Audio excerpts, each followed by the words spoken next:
and it looked like they actually did the service out on in front of the fountain out in front when I saw pictures from Saint-Sulpice later. Saint-Sulpice has their own Instagram, it's really trying to get with the time. But today's tour has to go with tomorrow's 150th episode of the podcast. I cannot believe we've done 150 episodes.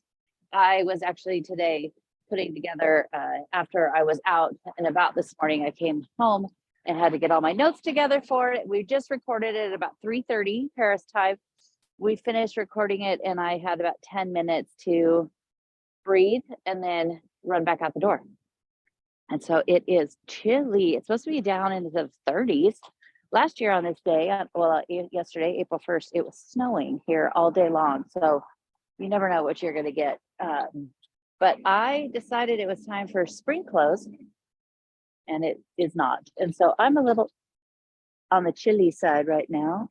I thought it had warmed up, but I think it's actually cooler than it was this morning.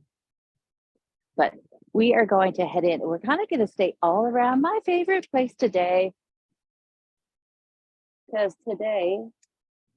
tomorrow, the episode is all about how they saved the Louvre. And it's not just about saving the Louvre, the time everybody knows of, which is World War II.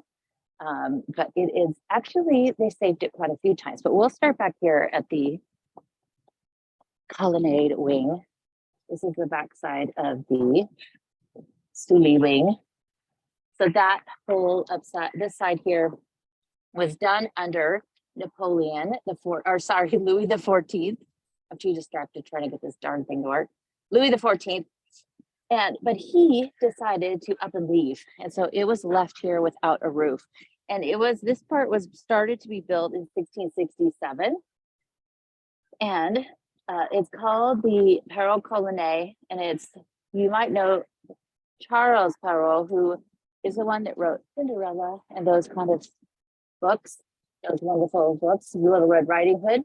But it was his brother who actually worked on this part. But the two brothers kind of got in a big fight, and they each say that they worked on it, along with Louis Laveau and Charles Lebrun. But when Louis the 14th up and left, he left this without a roof. And so it was stopped. They stopped working on it in 1674. And then it wasn't finished until 1806. So for over 125 years, this whole backside of the Louvre didn't have a roof on the upper side.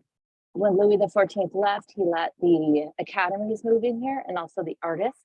So Jacques-Louis David lived down here in the back corner, up there on the upper level. And now on the second floor up here is the entire way around the Sully wing is all dedicated to French art. And it would probably take me about 15 hours to do the whole floor. I usually go in and do 3 hours at a time. And I do research and I re-research and I re-research because I love it. And the great thing about the Louvre and everything in here is that even if I've seen it before, I learned so many other things about maybe the art or what they're depicting. Then when I see them again, it's like I learn even more about them. So I love that, or I notice something different. So back here, I love this door. So anytime you see the ends on the Louvre or pretty much anywhere in Paris, they are Napoleon, but they're actually Napoleon III. Most people say it's Napoleon Bonaparte, but Napoleon III, as you well-educated, lovely, wonderful people know, he, along with Baron Haussmann, were the ones that really revamped Paris and changed the way it looked. Ooh, it's chilly. At least the clocks changed last week. So it's getting right now. So I think in about 2 months, it's like almost 11 o'clock at night when it gets dark. So back here in the Cour Carrée, so of the Louvre that we see above ground, the oldest part is straight ahead there. That is the Pavillon Sully, or the Pavillon Horloge, or the Pavillon Mercier, depending on which stroke of time you want to look at. But that was created under Francois Premier, and then the part to the left. So that is the oldest above ground part of the Louvre that you see there. When he died, his son Henry II did the mirror image of it here on the other side. And then they started going over here to the left and out. So into what is known as the Denon wing now too. And then all of this back here was mostly under Louis XIV. Louis XIII, he didn't do a whole lot on the Louvre, but he did redo the pavilion there a little, added a clock. But during the war, so during World War II, when Jacques Joujar, who's one of the greatest people in French history, very quiet, unassuming gentleman, he was put in charge of the National Museum. And the National Museum was the Louvre, it was the Cluny, it was the Carnavalet, the Jeu de Paume. So there was a few museums underneath that. He was born before 1909, and then he served, or 1900. He served at the end of World War I, and he was hurt, and so he came out of the war. He became a journalist, and then he started working in the different ministries, and that's when the National Museum saw him, got to know him, and asked them to come work for him. So with World War I, they took some of the art out, but that wasn't the first one. The very first time they started moving art in the Louvre was in 1830, and that was in July 1830, because that was when Delacroix painted his amazing painting, Liberty Leading the People, and that was in response to the Three Glorious Days of 1830. And that was when people started coming to the Louvre to threaten to, on the outside of it, they were trying to break windows. Go to the side, less people are. They were trying to break windows and trying to destroy it. So a 92-year-old guard ended up deciding to get everybody involved and take down the art off of the walls of the Grand Gallery. At this point, the Louvre, what we now know of the Louvre and see of the Louvre, it's massive, it's huge. We don't even get to go into all of the building. And then part of the building is for the Musée des Arts Décoratifs. But the Louvre at that time was pretty much just the Grand Gallery and then the Salon Carré. So it was all kind of in one area. But this 92-year-old gallery worker decided they needed to take all the art down. So at that time, the art was literally stacked up from floor to ceiling. So it went frame to frame to frame to frame, all the way up to the top. And if you've been in the Denon wing, there's no second floor on that side of the building. It's just the first floor. So you have the walls are 2 stories high, so quite high. And so workers worked all through the night, taking all these paintings down, moving away because they were afraid they were going to try to set the outside wall on fire. And so that was the very first time. They would do it again in 1870 when the siege of Prussia started. And then they took some of the art down and out, and they moved it out to Brest, where they thought if they needed to move it further and they needed to get it out to England, they were close enough to England that they could do that. And then that ended, but then the Commune started. So that started in 1871. So they kept the art away. And in 1871 is when the Communes resistance were fighting and and they were destroying many of the buildings. So most of the buildings, including the Louvre, that survived the revolution, the major revolution, that Louis XVI and Marie Antoinette did not survive. The Louvre survived because during that period, they actually opened the Louvre to the public and gave it back to the people. So because that happened, they thought, oh, well, this is ours now. We're not going to destroy it. It's a pretty smart bit of timing on their part. But they went in there because the Tuileries is where Napoleon III lived. And so they ended up going and they would pour in buckets and buckets of wax and oil, and they would set it on fire, and literally like just putting gasoline on a fire. And this gasoline would just ignite the oil, and it started to spread, and it actually started to spread over to the Louvre. And so the Louvre at that time, where the Grand Gallery is at the Denon wing, is connects to the Tuileries. And the whole reason they actually extended that was to connect it to the Tuileries. The Tuileries was built by Catherine de Medici. And then so they decided, let's join this together, you know, so that we don't have to walk outside with the peasants. So they created this huge connection. And so now at this point, this is where, you know, now there's art in there. And so the flames started to get closer and closer. And there was a gentleman named Martin de Bernard de Sillé. He was in charge of the arm of the fire brigade. And this arm of the fire brigade said, we have to do everything we can to save this. So they started grabbing anything they could. They were breaking through the windows and the walls and the roof, trying to get holes in the roof so that the flames could escape. And he ended up actually, they ended up actually stopping it. They controlled it. The fire did not spread, but he died in it. And so he is a very huge hero when it comes to the history of the Louvre, just in Paris and life in general, to give his life to save all of this art. And there is a plaque in the Denon wing, just as you come in from the old entrance. I wish if Cheryl was here, she remembers that old entrance. And it's right there on a wall, but it's really kind of, it's not in a noticeable spot at all. But during World War II, and I'll show you, I'll just mention this part back here, and then we'll go to the other side. This back here, I'm showing you this side because the Cour Carrée here has obviously three main entrances that go right off to the street. Well, during the World War II, when the Germans were coming here stealing everything, Jacques Chouchard, they wanted a place to hold all this, basically a depot to hold this art that they were stealing. And so Jacques Chouchard gave them this back section. So back here on this side, over there on that side, you have the Salle des Caryatides.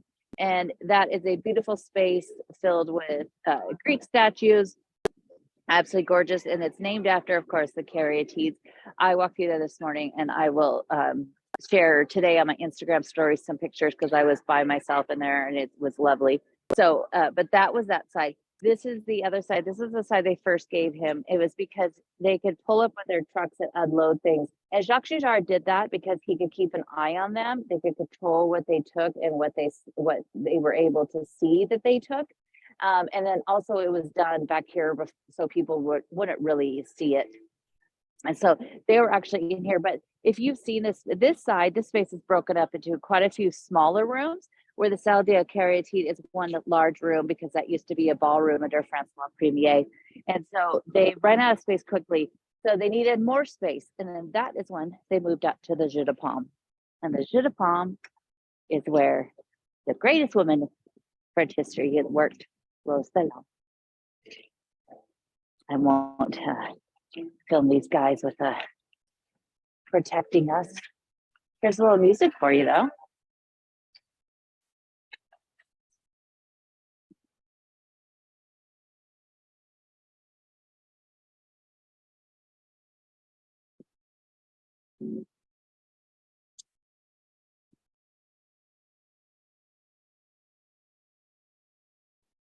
It's cold, but it's not keeping the people away from here, that's for sure.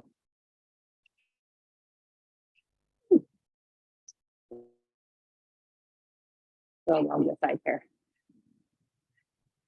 So in 1938, when the Spanish Civil War was going on, the Prado reached out to Jacques Chouchard with a lot of other very influential people in Spain, Europe, because the Spanish Civil War was going on and the Prado was very worried about their art.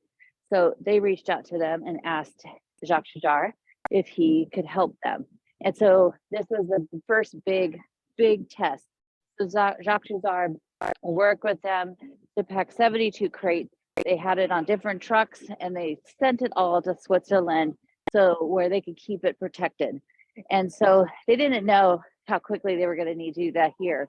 So when he returned in August of 1928, he suggested that they rent a couple of vaults at the Banque de France that's just not far from here on the right bank. So they rented some giant vaults. And at that point, with another gentleman named Rene Huguet, he was the curator of paintings. The two of them with Jacques Dujardin worked on a plan of what they would do if something happened and they had to evacuate the Louvre. So they started by figuring out where they would take the art, where they could put the art. The Banque de France, of course, they had a, thankfully, they ended up not doing because the Germans were able to get into those. There was quite a few Jewish collectors that had galleries that hid their art in the different banks and bank vaults, but the Germans got to all of those and all of that was lost. But Rene and making a plan. And at first, the plan was to just get the 50 most important pieces out of the Louvre. But then they realized that they probably were going to have to do more. So just that September, on September 22nd, 1938, Hitler started moving. And at that point, everybody started to get a little bit more worried and realized we have to really do something about this. And on the September 26th, the orders were given to the Louvre to start packing and moving things. And on the 27th at 6 o'clock in the morning, the first trucks actually left and they went, they just were going down towards Toulouse. And so it took them 14 hours to go, which should have only taken them a few hours. And they didn't even make it all the way to Toulouse. They stopped along the way at a chateau. They stayed there. And just a few days later, on the 30th, the Munich agreement was signed. And so everybody thought, we'll take a deep breath. Okay, this is great. Now nothing's going to happen. And so they ended up coming back, and the Mona Lisa and the crown jewels all returned back to Paris. So that was 1938. So they were back here for about 11 months. And then 11 months later, it all changed. And on August 25th, 1939, which a funny thing is that on August 25th, 1914 is the date that they emptied things out of the Louvre for World War I, not on that same scale. But isn't that crazy? Exactly 25 years later to the day, they were doing it again. I just thought that was really interesting. Here's the Pavillon d'Anon. This is the old entrance. This would have been the entrance. So if you want to know where the plaque is, and I'll put a picture of it, but when you're coming in, you've got to think of yourself on the outside. To the right is the Salle Michel-Ange, and that is where the two Michelangelo slaves are. And a lot of times when you come in, you can kind of come up from the basement here. And as you come here, that you're going to the left, you're going to go 4 or 5 little steps, look up on either side of the where the steps are, and that is where the plaque is. The plaque for Bernard and the other gentleman that helped save the Louvre in 1870. They are on the left hand side, and on the right is a plaque for World War I and also World War II. So, but these guys now, they got everything in together and they said, we have to get this going. So on August 25th, they were given the order, like, this is it now, you have to do this. So they started boxing everything up. On August 23rd, is when the Germans basically were like, we're not messing around, we're doing this now. So on August 25th, the Louvre closed for 3 days, and it says it was closing for 3 days for cleaning. And so on those 3 days, holy moly, it's closed. On those 3 days, they got everybody they could. They had students from the École du Louvre. They had workers from department stores. They had workers from the theater across the street, the Comédie Française, all came over here to help start to take everything off the walls. They took the paintings off of their stretchers, started to roll them up. The massive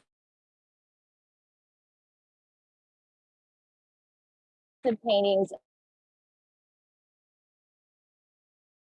giant tree trunks, rolling everything in there, sculptures are put in boxes, everything was taken down. When they took things off of the wall, especially in the Grand Gallery, they used chalk, and at that point the walls were painted darker and outlining the frame, and then writing on the wall in chalk what painting was there, so that they would know when they came back. A fun little side note on that is when they took everything out and they took things off of the frames, to turn around away from the wind. When they took things out of the frames, they realized that how amazing these frames were and how they did not have an inventory for those. So they ended up during that period of time also inventorying all the frames.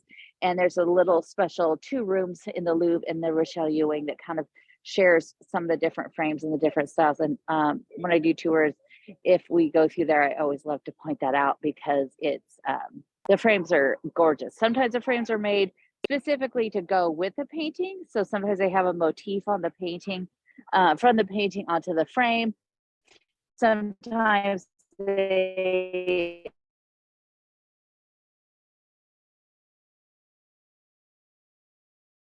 the frames are even more valuable than the paintings in some cases. Always notice the frames. Sometimes it's like the more, for 3 days, they were loading everything up.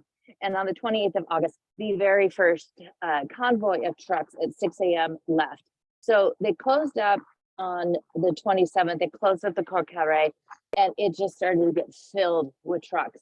So they got trucks from everywhere. They got trucks from the Saint-Martin, they got from the Comédie Française, everywhere. Everybody that had a truck, they were given to the Louvre.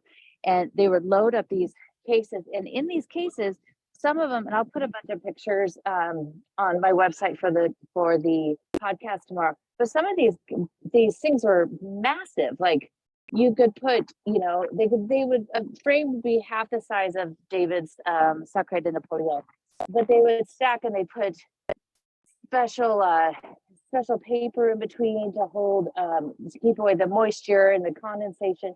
They were doing, because you had curators doing all this. So this wasn't just, one of us just popping them in and, as you're packing and you're so over moving that you just don't care and you throw it in a box. They were really thinking about what they were doing. And so on the morning of the 28th at 6 a.m., the first trucks that were all loaded left. And those first trucks, of course, included the most important things.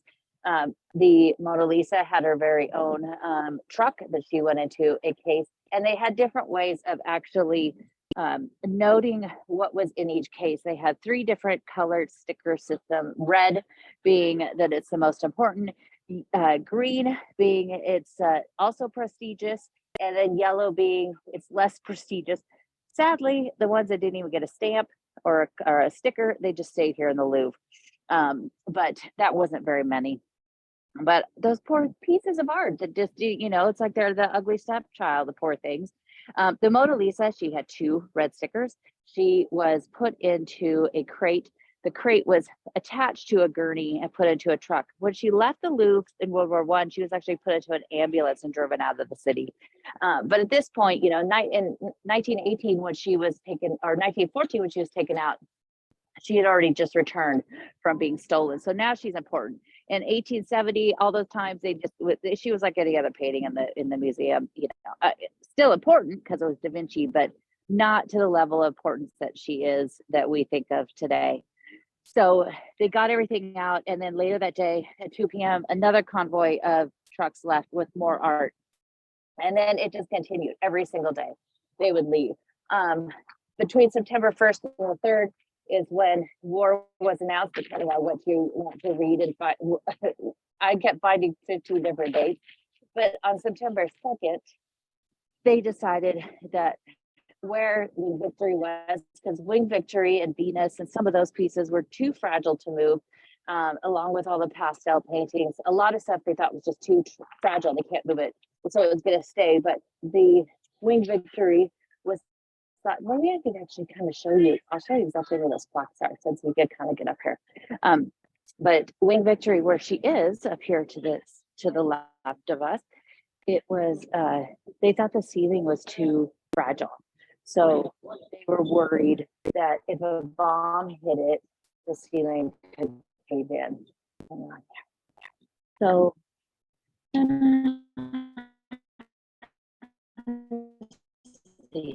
might be able to see.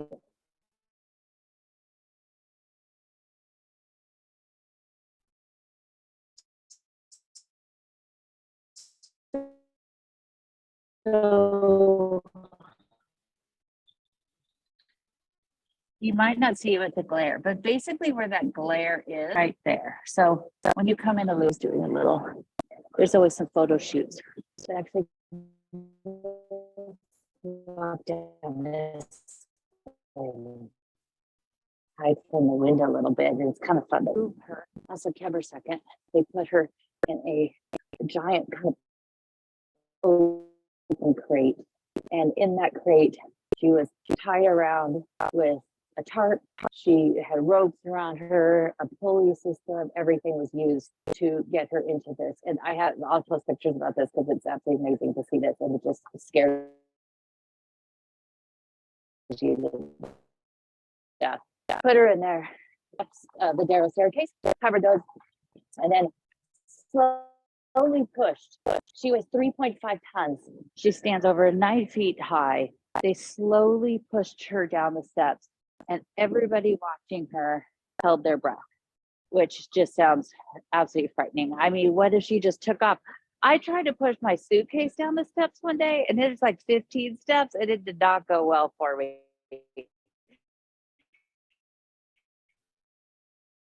And that thing only weighed 45 pounds. I can't even imagine. Kind of cool up here. Little break. And if you go to the left, this is where the offices are, like where the director and everybody works. We can't show you over here. We can't get out on this side, but this is where the offices are. This is where I'll be working alongside the director of the Louvre someday. Okay. So everything starts to get moved out. Then in October, they realize exactly how close Hitler is getting, and they said, we have to get this out of here. So that is what, oh, wait. Did you know the Louvre has her own firemen? Here's a little something for you. Something for all of you ladies, and maybe some of you gentlemen. But in October, they realized this was that he was coming. He was coming. He wanted art. He was coming this direction. So they decided they had to pack everything up and get out of here. So at that point, that is then when the Winged Victory, Venus, and also the slaves left the Louvre, and they didn't know how long they were going to be gone because they were gone for quite a long time. At this time, pretty much everything else. So 60% of the art left in September. And so the rest of it left by the end of October. A few pieces that were so large, the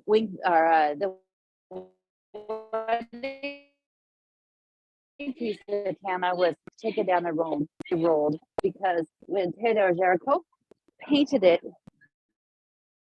he used something in there called bitumen, and this was something. It's kind of like a tar, and he used it because you would use it in the 17th and 18th century in painting, the 19th century, because it made the darker colors really deep, and so he used that in his painting of the Rush and the Medusa. And when you look at it, you can see where it's like really thick in parts. It almost looks like, it's burned a little bit, but that is what that is. It's a bit good. And so because this was used on it, it never dries. And so I think now if I could touch it, it would still be tacky, even though this was painted in the 19th century. So it could not be rolled. And so Ige was very worried. He's like, well, we can't roll it. It has to stay in its frame. And there's a really cool picture of it actually being moved out of the Louvre that I've seen. But so they had to keep it upright, but they didn't have any trucks that would fit it. They also didn't have trucks that would fit the rolled up wedding piece of Cana or the Sacre de Napoleon. So the Comédie Française came through again, and the Comédie Française actually let them use some of their big trucks that they use for scenery, moving scenery, and they were able to put the raft and these other pieces on that to move it through. I was going to go to the left. I'll show you this if you guys haven't seen this. They are obviously renovating the Arc de Triomphe de Carousel, and they took all of the figures on the top off just recently. They've taken the two gold allegories that are on the left and right down about a month ago, and they took all the rest of the figures. But I do, you know what I love? Many things I love about Paris. I love that they use these walls for something other than just being this monstrous wall that's hiding things. But, and a lot of it, some of it's in English, half of it's in English, but they have a bunch of information about Arc de Triomphe and how they're restoring it and work and the history on it. It's really, really cool.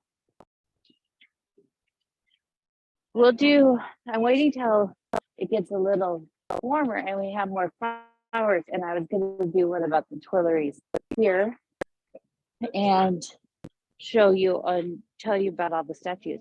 So here, actually, this is the Rocher Gate. So in this painting, you can see this is during 1870, and that is the Tuileries down below, and that's what was on fire. So here you have the Louvre and the Grand Gallery on that side, and so that is when it was on fire.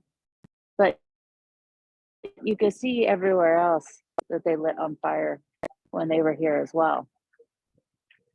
And that is what the Cour Napoleon used to be before it had a pyramid in it. So it's really cool they do this, especially because the Tuileries is gone. So you could see it there on the back. And originally, on a side note, since we see him, originally that statue of Napoleon that's inside the Cour Marly, Vivian Danon wanted to have that created to sit on top of the Arc de Triomphe. And get this, amazingly so, the little emperor with the ego that's much larger than he was actually said, no, I'm building this for my men. I want it to be for my men, not for me. Can you believe it? So he turned it down, and that's actually now. And ooh. So over here, we're coming over here to show you the only sad thing that's here for Jacques. So during World War II, when they moved everything out, they moved everything down to the chateaus of the Loire because they were large, close to the water. Some were owned by the state, so it was easy to just be able to say, hey, we're doing this. And so they were able to get them down there. But with all of the paintings came most of the curators. So they said some pieces were gone for 6 to 7 years. These curators and the people that worked for the museum went with it. They were constantly checking on the art. They were doing restoration work on the art. They did not do any on Mona Lisa that they should have, because she really needs it. And now you can't really ever take her off you.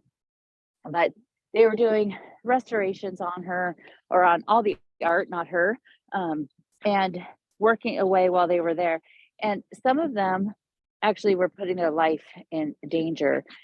One of them actually ended up almost getting shot by a German. He ended up saving him. He saved himself. He got out of the way. He hid away. And then about a month later, he ended up falling from one of the huge marble staircases down the stairs, died. But some people actually died trying to protect the art. That was a national treasure. And I have had some people, when I've shared these stories before, have made comments about, oh, but it's just art. But you have to think it's not just art. It's telling you a story of our entire civilization. It's the story of the people behind it. It's the story of the people what that art teaches us and what it gives us. And so it's just a lot more than just paint and canvas hanging on a gallery. And it is important.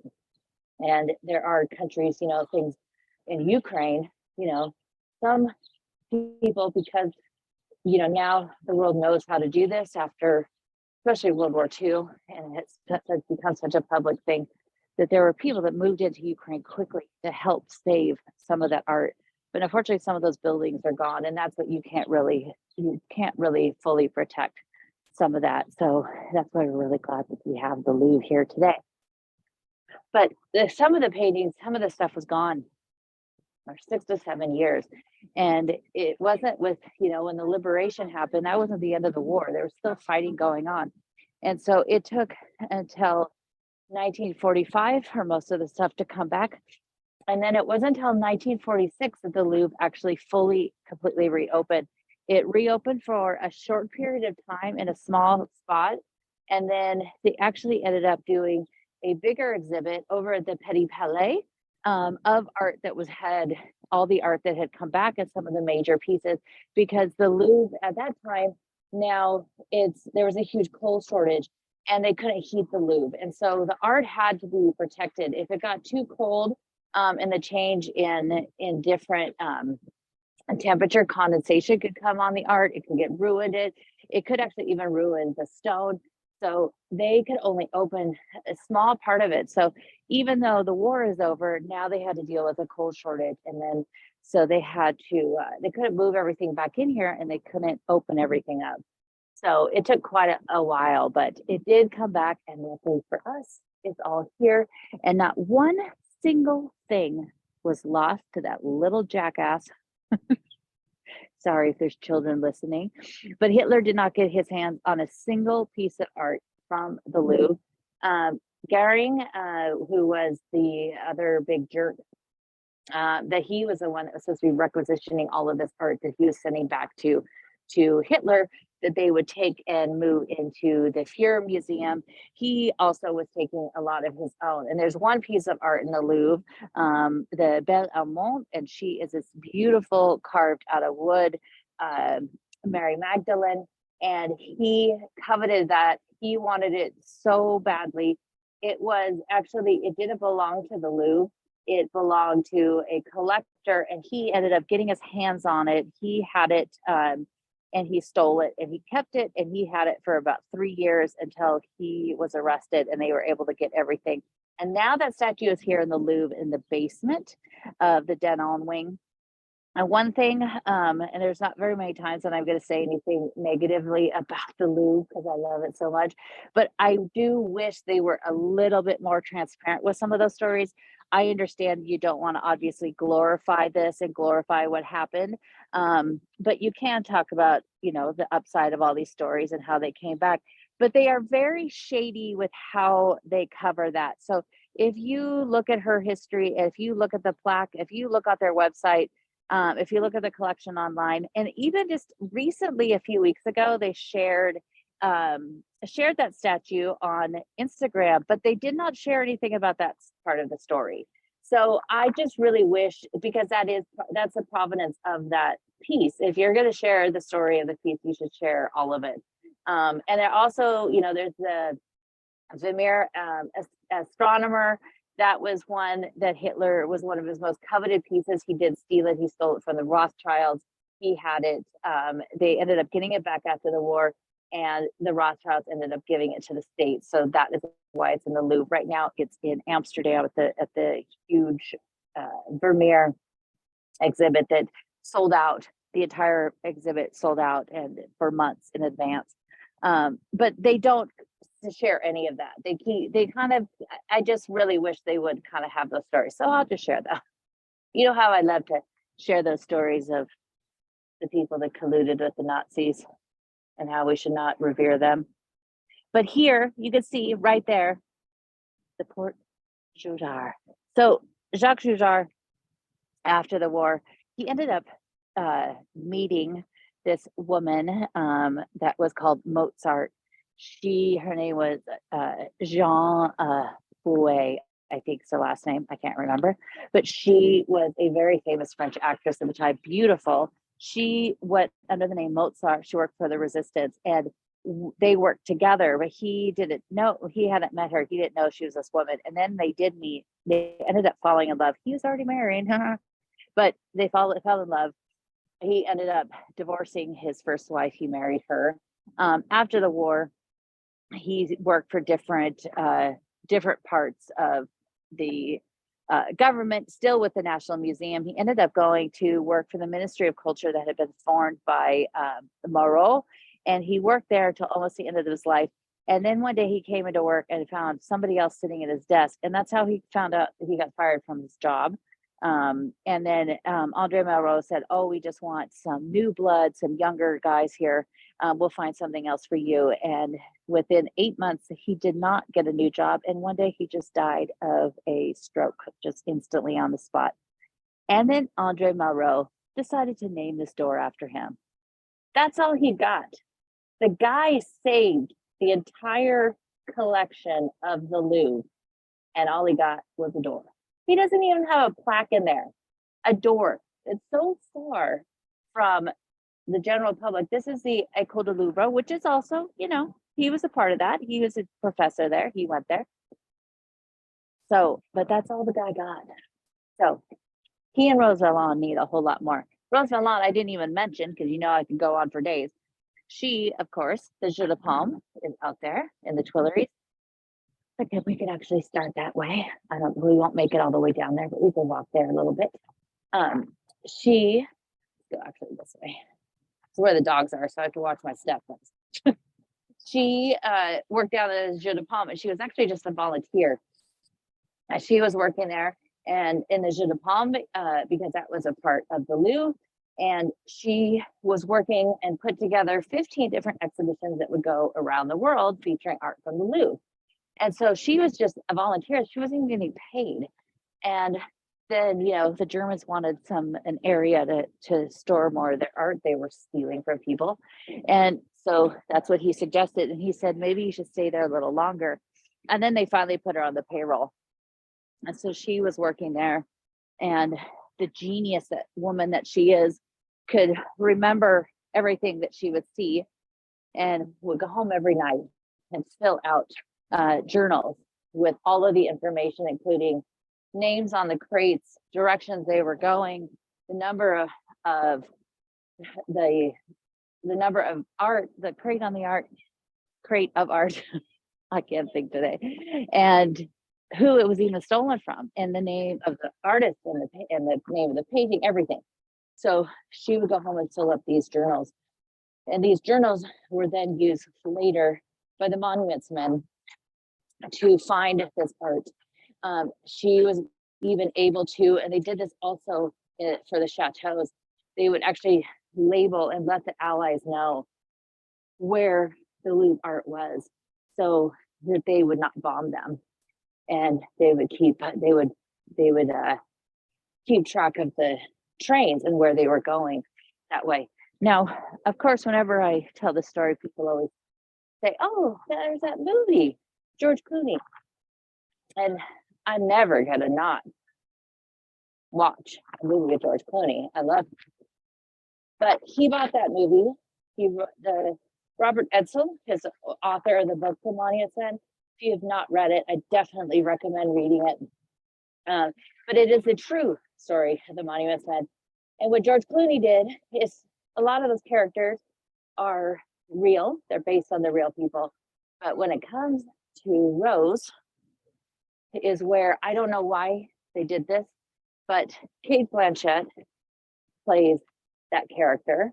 This might be actually closing here. Cate Blanchett plays a character very, very loosely based on Rose Valland. You see her going into the Jeu de Paume. You see the part where she spits into the glass of champagne that is going to be given to Goring. And but in the movie, she has a brother.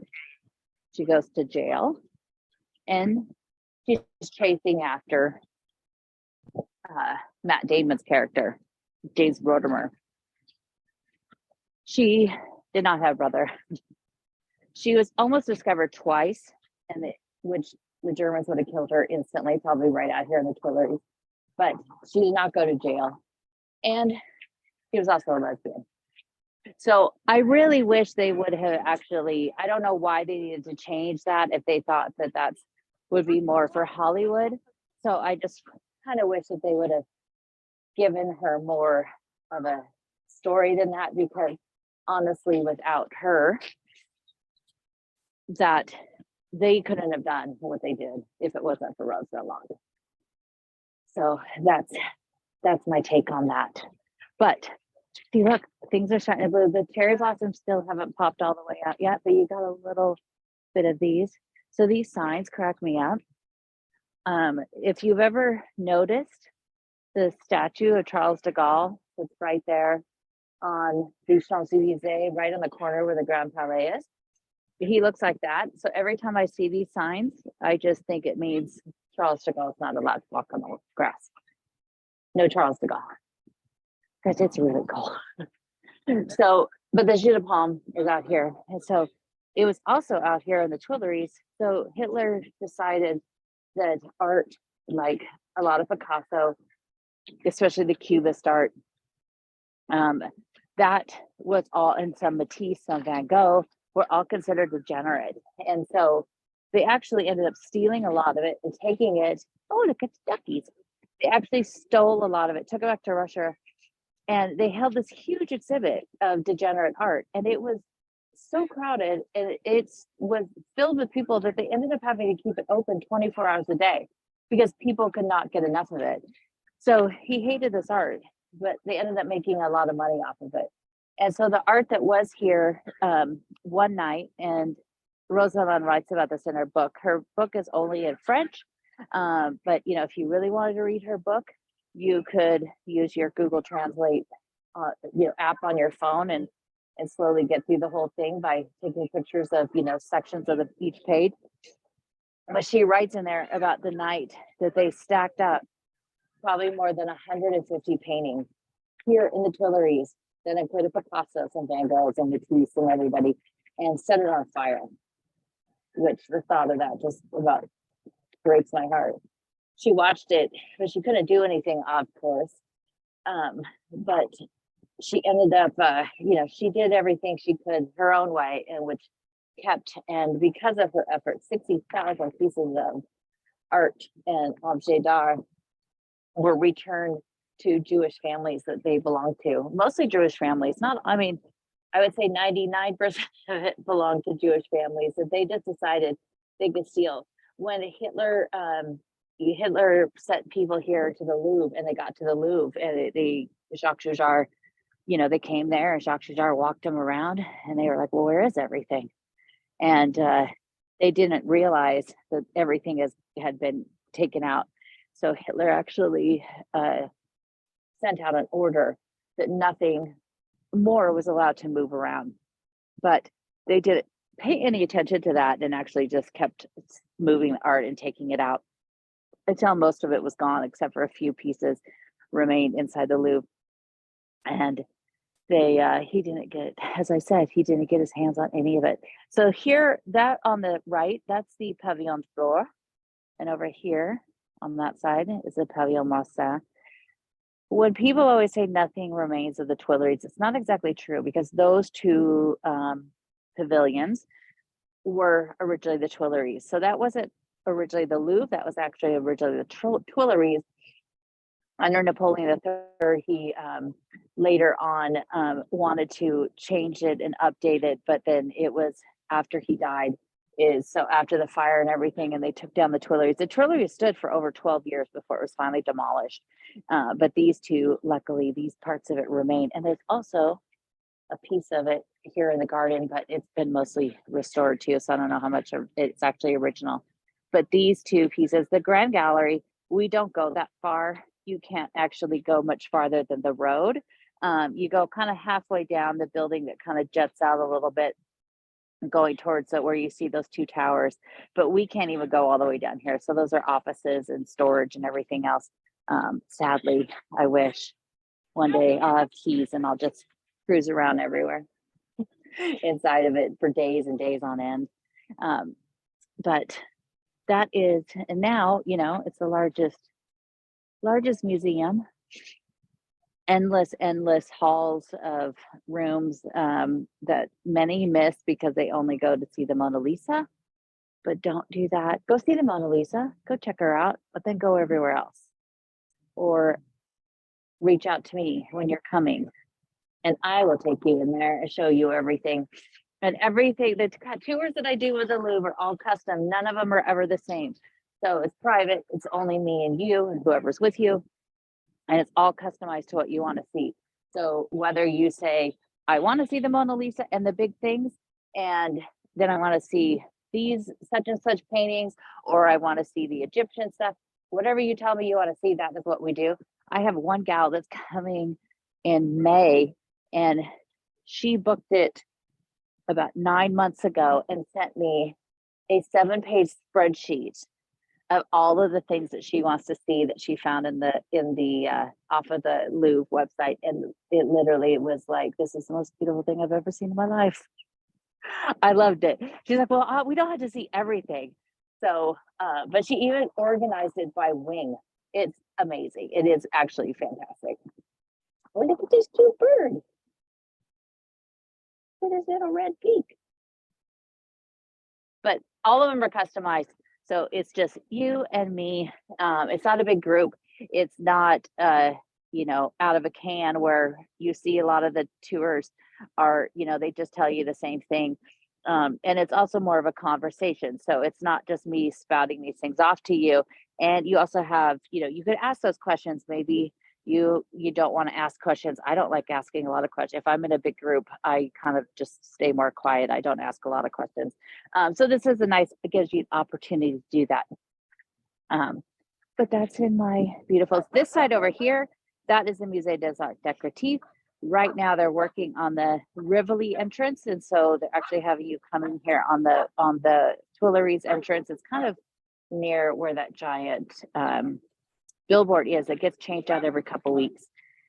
But that is an amazing museum. I love that museum, the Musée des Arts Décoratifs. It's all like objet d'art and furniture, and they have wallpaper, some amazing Second Empire wallpaper. They have a throne of Napoleon. They have a whole room filled with chairs. It's also my favorite. I love it. I might have to go in there this week. I haven't been in there for a bit. But that is today in Paris was the marathon. So the marathon was this morning, and it was chilly, but you know, a lot of the streets are closed. It's not, you know, if you're in a car, it's probably not the easiest to get around, but it's mostly stays down near the Seine. It starts at the Place de la Concorde, goes up to the Palais Garnier, it comes back down right here in front of the Louvre, and then it goes down along the Seine down to Bastille, and then out to Villette, and then I think it comes all the way back and then ends, I think, near the Eiffel Tower. Anyway, but I didn't have a problem. You could actually even find a break in the runners and cross. I did that quickly. That was a little scary, but I did that. And so it's not that bad. I do see a lot of people on those message boards that freak out and panic that there's things like that going on, and maybe they should cancel their trip. Or, you know, of course, the things that are currently going on, you'll be happy to know that the garbage strike is over. It ended on Wednesday, and the garbage is getting cleaned up.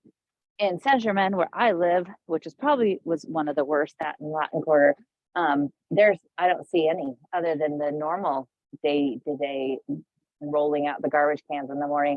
So that's all cleaned up.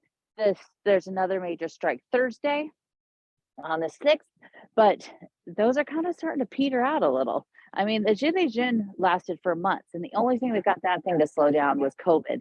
But this one is already there, you know, for the first, was it week and a half, there was protests every single night, mostly here on the right bank. But those have actually even kind of died down. And even when they did do one a few days ago, it wasn't a lot of people. So don't believe in what you see on the US news when it talks about this. They'll probably show pictures of people running in the marathon and saying that, you know, it's another protest, who knows. But don't believe that stuff. Obviously, you have to make your own decision of what you feel comfortable with, but I live here, and if I didn't see on the news, and most of my friends say the same thing, if we didn't see it on the news, we wouldn't even know what was happening. So there's nothing to be afraid of. It's all usually in one area, and it's easy to avoid because you could hear it coming anytime. So I will turn, my fingers are freezing. See if my hair is all blown away. And I'm very happy to say that I will not be leaving. I am not going to be leaving Paris. I don't have to leave Paris. I will not be leaving Paris for quite some time. So last week I had to go to Washington, D.C. And I had to go quickly over there. It was very last minute, literally book a ticket for the next morning, which was not for the faint of heart as far as prices go. But I had to go to DC. I went there, I was there for 6 days, and I turned around and came back. And now I am here and I'm not leaving and I'm staying here. And so I'm very excited about that. So next week we'll start the first episode I'm going to be doing for Patreons only. So eventually I will put those on YouTube, but probably not for about 2 weeks. So if you want to see the walks, definitely join a Patreon. And also coming up on August 15th. So next weekend, and let me know down in the comments. Next Sunday is obviously Easter. Should I do one on Sunday or should I maybe do it on Saturday? I think I could do it on Saturday. I don't think I have a client that afternoon, but if you want to do it Saturday instead, let me know. Instead of maybe if Easter isn't going to be a good day to do it, let me know. And then also I will be doing one the next weekend. I'm going to be doing on Saturday, April 15th instead of the 19th, because April 15th is our 4-year anniversary of the fire at Notre Dame.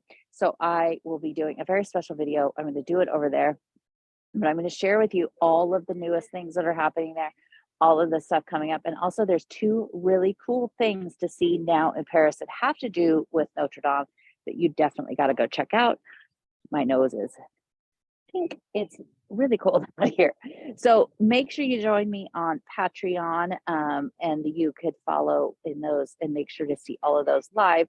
But let me know, you guys, in the comments. I can't see the comments right now. I can't ever see those when I'm live, but I will, once I get home and I download this to upload it, I can see them. So let me know what you guys think. And I'll show you one more time here. Look at that, lovely. Oh, it's supposed to be really sunny this week though. It's supposed to only be in like the 50s, but it's going to be sunny. So that's usually pretty nice. And hopefully I'll figure out how to get this doggone thing working. But I'm also doing it on Patreon. I think I could also do it on YouTube. So if you are my Patreon, or if you want to join my Patreon to see it, make sure you check. I will send out the link directly through Patreon, so you'll get it in your email. So make sure you check that.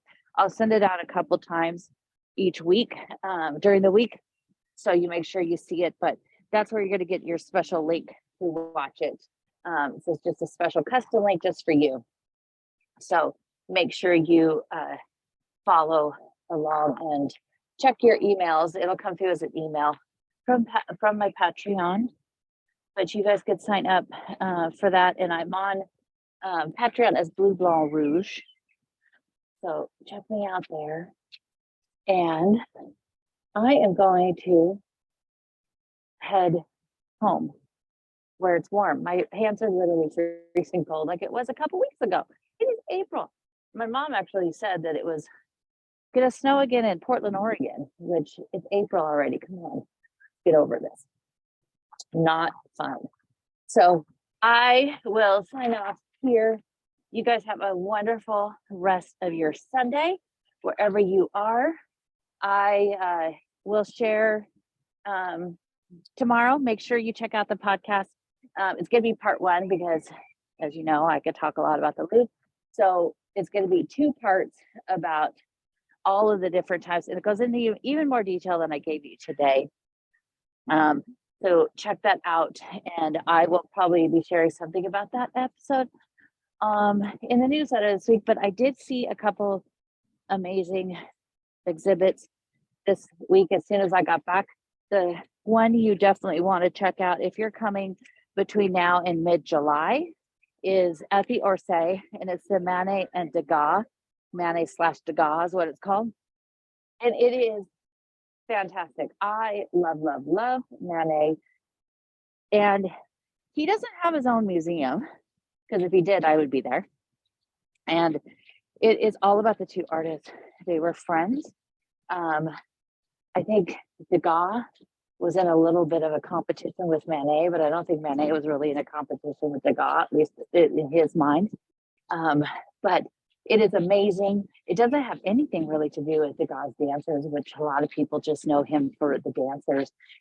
In some pieces, it would have Manet's take on this scene, Degas' take on this scene. Sometimes they use the same models.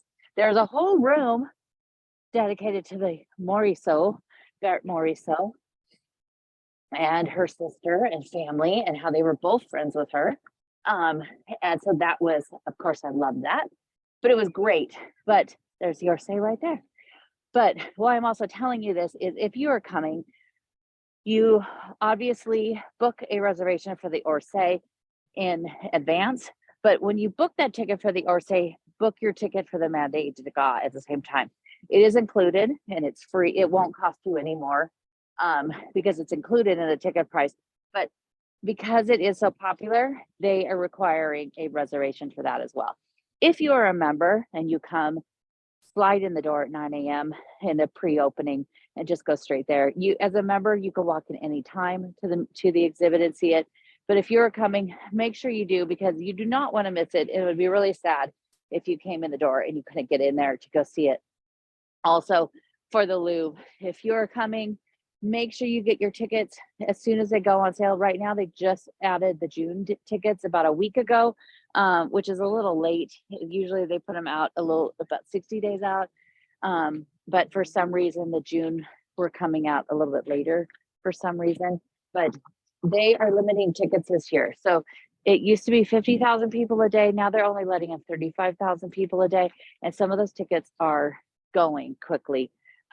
Also, if you are coming and you're on the museum pass, which I really don't recommend to people unless you're only going to be here for 3 days and you're going to hit all you're going to do is go to museums, it's kind of actually a waste of money. But they do also limit the amount of tickets. So if you have the museum pass and you want to go to the Louvre, you still have to have a ticket, even though it's included. You just book, it'll say on the website, Paris Museum Pass, but they limit those. So there's not that many of those. And a lot of those are getting snatched up quickly, especially when you're looking at June. So if you're coming here, just buy a ticket. I tell people to really just pencil it out as far as, oh, okay, that was a dead rat. I tell people to just pencil it out and look at and say, I'm here for this many days. This is how many museums I want to go see. In the end, it's probably easier just to buy the tickets on your own. But that's it. There you go. So thank you guys so much for joining me. And also, hopefully you listen, and maybe you even listen. Let me know if you've actually listened to all 149 episodes up until today, and you're going to listen to the one tomorrow. And it's about my favorite place, the Louvre. So it's funny, when we recorded it, I said, I think the 50th episode was the first one I did about the Louvre. Then the 100th episode was about the Louvre, and now this one. And these are the only ones I've done about the Louvre, other than talking about different female artists in there, because I know if I open this can of worms, it's just going to become a podcast about the Louvre, and that's it, which would be just fine with me. So thank you guys so much.